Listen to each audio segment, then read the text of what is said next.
What you're about to hear is shocking. Don Cravins Sr. is part of the Louisiana Democrat establishment. His son, Don Cravins Jr., is Mary Landrieu's chief of staff. If you already voted, go vote again tomorrow. One more time, it's not going to hurt. Tomorrow we're going to elect Earl Taylor as the DA, so he won't prosecute. Why urge people to commit voter fraud? Paid for by Black Conservatives Fund, PAC, not authorized by any candidate. You all saw what I saw. We saw a former state senator and current mayor of Opelousas, who's under enough scandals than your average mayor, call on the audience to vote twice. He was so brazen and so arrogant that he went on and he said, "One more time won't hurt." And if you thought it was a joke, which the law isn't a joke, he went on and said that if we re-elect Earl Taylor, a white Democrat, as our district attorney, he's not going to prosecute you for voting twice. Now, I've been at this game about 8 years, and I know that the voter fraud debates raged on for the past 2 years, but I've never seen anything like this. When we came up with this footage, we knew what we had to do. We had to turn it over to the authorities. So we've given it to the Federal Bureau of Investigations to examine it for a federal investigation. At the state level, we've handed it over to the Secretary of State's office and the Attorney General. Furthermore, part of our demands are that we call on both state parties, because this isn't a partisan issue, we call on both state parties to denounce Mayor Cravins and this type of activity. Any Republican who's doing this, we'll call them out too.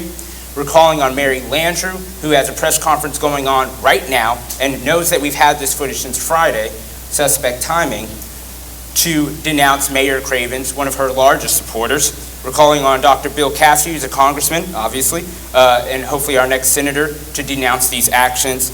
And lastly, we expect an apology from Mayor Cravins. You see the pigment of our skin up here. Too many people fought too hard for the right to vote. Women and blacks especially, our men and women in the armed service since the dawn of this republic. And to have a mayor of some town that's ridden with all the scandals that it's ridden with jeopardize and stigmatize all of us with that illegal activity sets us back.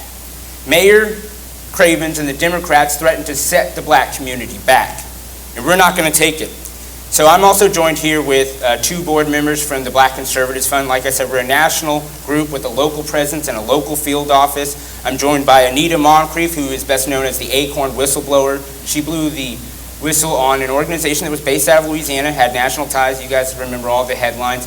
This is the woman who bravely called them out for fraud. We're also joined by C.L. Bryant, a true civil rights hero and a commentator, former NAACP chapter president, and he is from Shreveport. Thank you, Ali.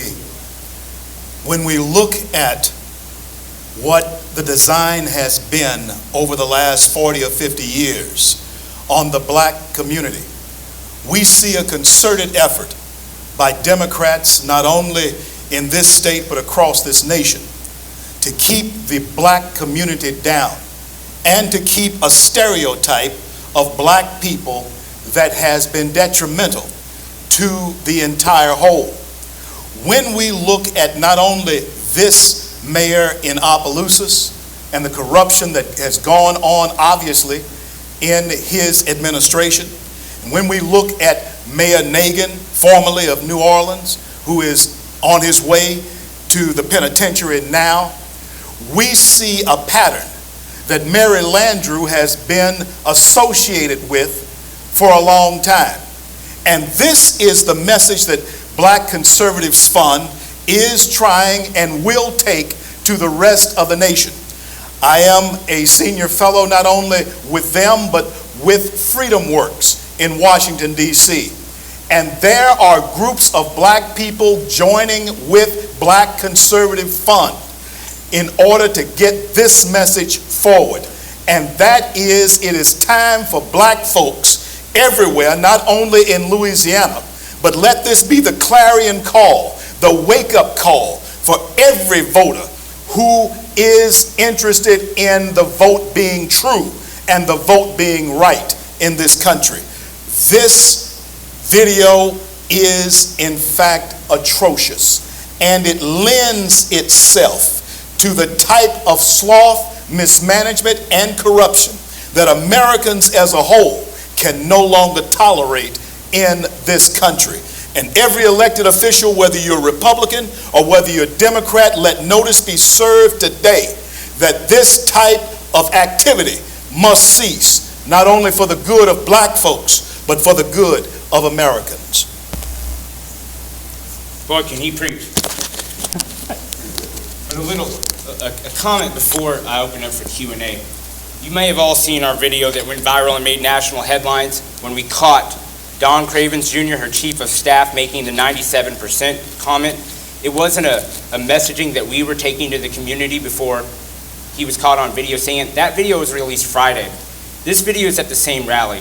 That means Mary Landrieu and her lawyers and Don Cravins Jr. and Sr. have known that we were going to release this footage. Why are they holding a press conference at the Hilton? What don't they want to come out? Well, it's this. When did they meet with their lawyers? I think these are questions that deserve to be answered. And we're certainly, I'm not a lawyer, Anita's not a lawyer, CL's not a lawyer, but what we expect to happen is for people to examine the law and determine if this rises to let him join Mayor Nagin. So with that.